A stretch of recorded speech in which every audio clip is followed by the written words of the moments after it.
Μείνετε μαζί μας, γιατί σήμερα θα φτιάξουμε λεμονάδα, μελαχρινή όμως.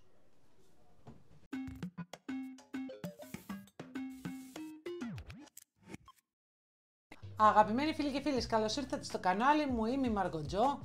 Έχουν πιάσει ζέστες, ακόμα και εδώ στο Ηνωμένο Βασίλειο που είμαστε, και σήμερα θα φτιάξουμε μία σπιτική λεμονάδα, χωρίς ζάχαρη, μελαχρινή.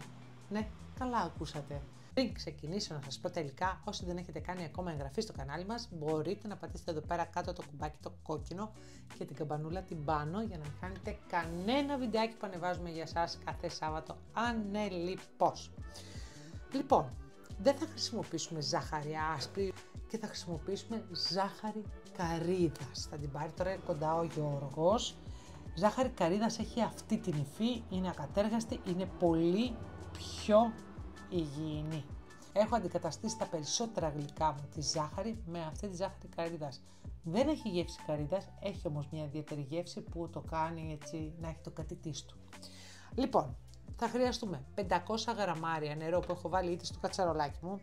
Θα ανάψω το μάτι μου και θα προσθέσω μέσα 300 γραμμάρια ζάχαρη καρύδας. Είναι λίγο πιο γλυκιά από την άσπρη, αλλά πολύ πιο υγιεινή. Μέσα σε αυτό το σιροπάκι που θα φτιάξουμε για την σπιτική μελαχρινή λεμονάδα μας, θα βάλω ένα στικ κανέλας και 2 αστεροειδή γλυκάνισους. Εγώ το δοκίμασα έτσι, γιατί μου αρέσουν πάρα πολύ αυτά τα δύο τα αρωματικά και ξετρελάθηκαν όλοι και εγώ μαζί. Ανακατεύουμε, προσθέτουμε και φλίδα από ένα λεμόνι, το που θα ζεσταθεί λιγάκι πριν πάρει βράση. Βάζουμε τη φλίδα από ένα λεμόνι και το λεμόνι στίβοντας το ελαφρά και το βάζουμε μέσα.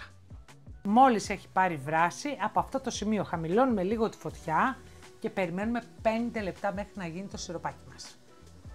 Περάσαν τα 5 λεπτά, κλείνουμε το ματάκι και το αφήνουμε να κρυώσει τελείως. Πέρασαν περίπου 2 ωρίτσες, έχει παγώσει τελείως το σιροπάκι μας. Θα χρειαστούμε χυμό από φρέσκο λεμονάκι 600 γραμμάρια, το οποίο σε ένα μπολ τώρα θα το περάσω από τη σίτα.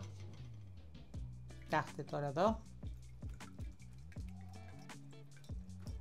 Και αφού έχουμε σουρώσει το χυμό λεμονιού, τώρα θα περάσουμε από τη σίτα μας και το σιροπάκι. Και θα το αναμίξουμε.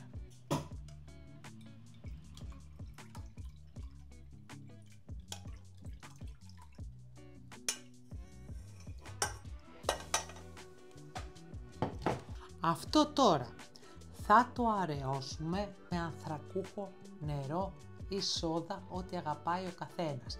Θέλουμε το 1/3 στο ποτήρι μας να είναι από τη σπιτική μελαχρινή λεμονάδα μας και το υπόλοιπο να είναι ανθρακούχο νερό ή σόδα συν παγάκια. Βάλαμε το 1/3 από τη σπιτική λεμονάδα μας, παγάκια, και τώρα προσθέτουμε ανθρακούχο νερό.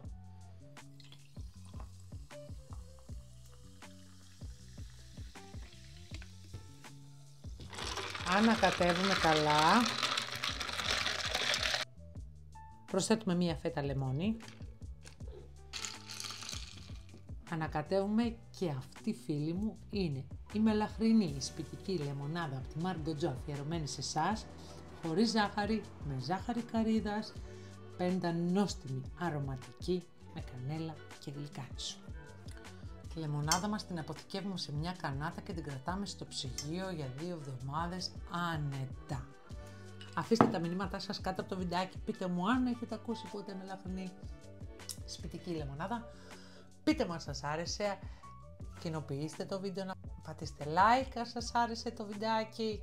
Σας ευχαριστώ που ήσασταν μαζί μας και αυτό το Σάββατο σε αυτό το βιντεάκι. Γεια σας και χαρά σας και καλή δροσιά σας!